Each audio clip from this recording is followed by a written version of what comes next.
राहुल गांधी को इटली जाने की खतरनाक बीमारी लग चुकी है।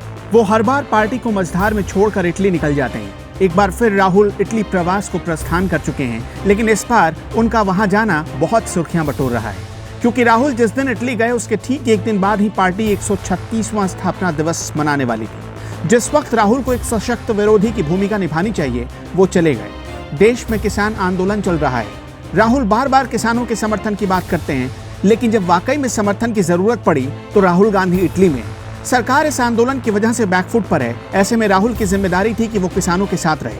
आइए आपको फटाफट बताते हैं कि कब कब राहुल गांधी पार्टी को अंधेरे में छोड़कर चले गए। इसी साल सितंबर के महीने में राहुल गांधी संसद के मानसून सत्र को बीच में छोड़कर अपनी मां के साथ विदेश चले गए थे। तब सोनिया गांधी की सेहत खराब थी और उन्हें मेडिकल ट्रीटमेंट की जरूरत थी। इसी सेशन के दौरान सरकार ने संसद के भीतर 3 कृषि बिल रखे थे। संसद के भीतर जब बहस करने की बारी आई थी तो खुद राहुल गांधी वहां गैर मौजूद थे। इसी साल जब कोरोना यूरोप में कहर बरपा रहा था, तब भी राहुल गांधी इटली में थे।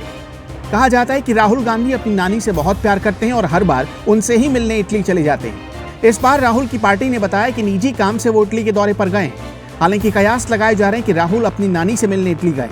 इसी तरह 2019 में जब महाराष्ट्र और हरियाणा के चुनाव होने वाले थे, उससे ठीक पहले राहुल बैंकॉक चले गए। 2019 के अक्टूबर में पार्टी के प्रचार का काम छोड़कर राहुल बैंकॉक में छुट्टियां मना रहे थे, लिहाजा बहुत विवाद हो गया। हालांकि जब उनके इस दौरे को लेकर विवाद बढ़ा तो राहुल गांधी को लौटना पड़ा और बाद में उन्होंने चुनाव में प्रचार भी किया। लेकिन जैसे ही चुनाव के नतीजे आए, राहुल गांधी को फिर से मेडिटेशन ट्रिप के लिए विदेश जाना पड़ा। जबकि उनकी पार्टी की महाराष्ट्र में सरकार बनी थी, राहुल गठबंधन की सरकार के कॉमन मिनिमम प्रोग्राम पर काम कर सकते थे, लेकिन उन्हें छुट्टियों की पड़ी थी, छुट्टियों पर जाना था। तब ऐसी खबरें आई कि राहुल इंडोनेशिया गए।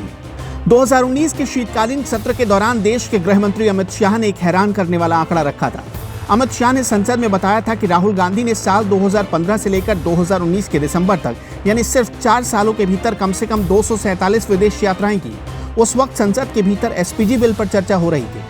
इसी तरह राहुल गांधी 2017 में पंजाब चुनाव से पहले भी विदेश दौरे पर चले गए थे, जबकि उस वक्त पार्टी में टिकट बंटवारे को लेकर सिरफुटौल चल रही थी। सिद्धू पार्टी से नाराज चल रहे थे। पंजाब में पार्टी टूटने के कगार पर पहुंच गई थी। लेकिन इस झगड़े को निपटाने की जगह राहुल विदेशों में छुट्टियां मना रहे थे।